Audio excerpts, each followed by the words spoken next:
Bueno, eh, en esta web pueden ver muchísimos tipos de plots hechos en Python, de otros tipos de plots que son como mixtos entre las categorías que acabamos de ver, que quedaron afuera. Seleccioné algunos que me parecen los más relevantes, ¿no? El primero es el radar chart, que si jugaron al PES lo conocen. Básicamente es una figura como un polígono que tiene en cada una de sus vértices un número. Y en este caso, por ejemplo, se muestra para este equipo la velocidad, el ataque, esto que no sé qué es, esto tampoco sé qué es, defensa, y esto será power, no lo sé. Ah, bueno, acá están, estamina, etcétera, digamos. Y uno puede ver cómo se balancean las distintas variables, digamos. De alguna forma, es un plot que muestra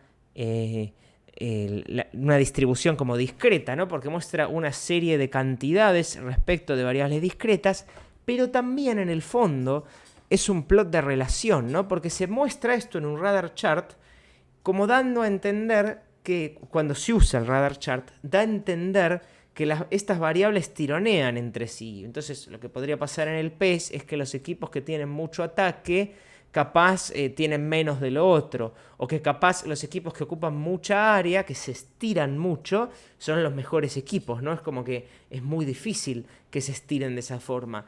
No es que se puede poner cualquier cosa en estos vértices, digamos. Hay como varios usos para los radar charts, pero no cualesquiera variables discretas pueden ir en los vértices para mostrar números, porque no necesariamente cumplen la idea conceptual de lo que se suele usar el radar chart. Pero esto es más profundo y ustedes, si hacen un radar chart, se van a poder dar cuenta si es o no lo mejor, digamos. Lo que los incito a preguntarse es ¿por qué no un gráfico de barras, ¿no? Bueno, en Wikipedia en 2011 hizo una encuesta a las mujeres que eran editoras en Wikipedia. Digamos, porque tenía un problema, decía que tenía pocas editoras, y una de las preguntas era ¿qué cosas ofensivas te suele decir la gente, ¿no? Y es muy interesante porque mientras yo estaba diciendo todo esto, seguramente se vieron como abrumados por nazi, bitch, cunt, shoo, etcétera, que ven enfrente de ustedes. La idea del word cloud que no presenté es mostrar cierta como proporción de palabras, como si fuera una distribución discreta, según el tamaño, o sea, el tamaño de la fuente indica la cantidad de esa palabra que hay, ¿no? Y es un plot que puede ser muy impactante para mostrar ciertas cosas, tiene muchos defectos. Uno de ellos es que, bueno, justamente el tamaño de fuente es la frecuencia de la palabra, pero por ahí la palabra es muy larga y ocupa más área, y eso a uno lo confunde respecto de la frecuencia, ¿no? Porque capaz Schizophrenic, supongamos que Schizophrenic fuera del tamaño de Nazi, ¿no? Entonces, por ahí yo pienso que Schizophrenic aparece más que Nazi, pero por ahí aparecen lo mismo. Y no muchos word clouds reparan en el área que ocupan, digamos. No necesariamente se dan cuenta de cuánta área ocupan. No es un plot científico, digamos. No es algo que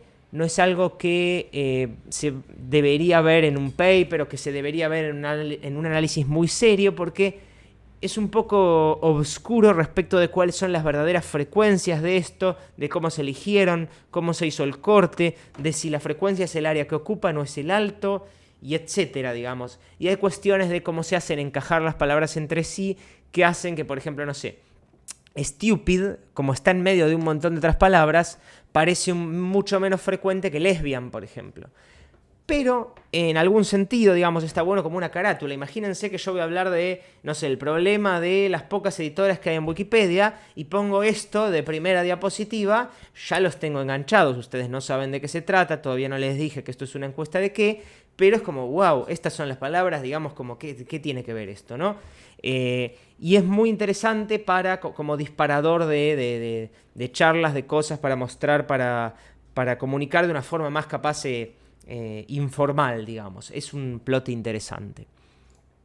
El próximo plot que es interesante es el gráfico de Sankey, que de alguna forma es una mezcla entre plot de relación, plot de distribución discreta y, ya vamos a ver en un ejemplo más adelante, series de tiempo. En este caso no hay series de tiempo, digamos, lo que hay es, lo que muestra el gráfico de Sankey es cómo distintas distribuciones se mueven y se distribuyen en varias categorías. Por ejemplo, tenemos la energía que genera Estados Unidos, Electric Imports, bueno, esto se distribuye en Electricity Generation y el resto no sé qué serán importaciones, no sé, este plot lo encontré en Wikipedia. Pero bueno, esto es cómo se usa esa electricidad y Rejected Energy y Energy Service, no sé qué será, pero básicamente habla de cómo se distribuyen en distintos tipos de categoría la electricidad en Estados Unidos y cómo se relacionan entre sí, ¿no? Entonces yo puedo ver que natural gas va una parte acá, que otra parte va acá, que otra parte va acá, que otra parte va acá. Entonces yo puedo ver efectivamente cómo se distribuyen en porcentaje cada una de estas, pero también puedo ver cómo se distribuyen respecto de su relación con las otras categorías. Por eso digo que es una mezcla de relación con distribución discreta. Pero en este otro ejemplo podemos ver, bueno, también es una mezcla de series de tiempo. Muchas veces, como vimos en el plot que era medio Sankey y mapa a la vez del avance de las tropas de Napoleón para invadir Rusia, muchas veces el eje X tiene alguna relación con el tiempo. Por ejemplo, en este caso, lo que quiso mostrar Wikipedia acá es cómo llega la gente a la página de Londres de Wikipedia y de ahí a dónde va.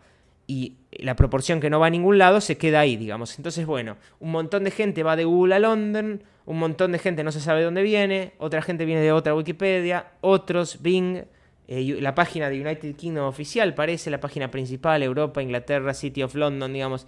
¿De dónde llegan a la página de Wikipedia de London? Y toda esta gente que llega a la página de Wikipedia de London se va.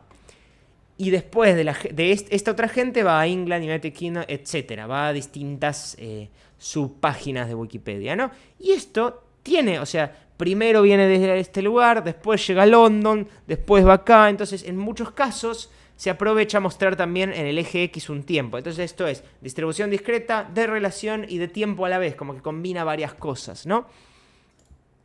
Bueno, el típico diagrama de Venn, este no requiere explicación, ¿no? Esto es uno que encontré en Wikipedia, digamos. La intersección de truth y belief es knowledge, no importa. Un diagrama de Venn. Muy sencillo, pero muy claro y muy conocido, muy útil, digamos. Es en parte de relación y en parte de distribución discreta también. Un choropleth o un mapa coloreado. En este caso lo que vemos es la diáspora de venezolanos alrededor del mundo, o sea, hacia dónde emigraron y cuántos, y podemos ver en colores que acá emigraron 1 millón o más, acá emigraron 100.000 y así, digamos, ¿no? Y estos son, digamos, los plots que quería destacar. De vuelta, pueden ver los otros en la página indicada o en otras muchas páginas, hay un montón de tipos de plots, pero para mí estos son como los más relevantes que faltaron mostrar de los otros tipos.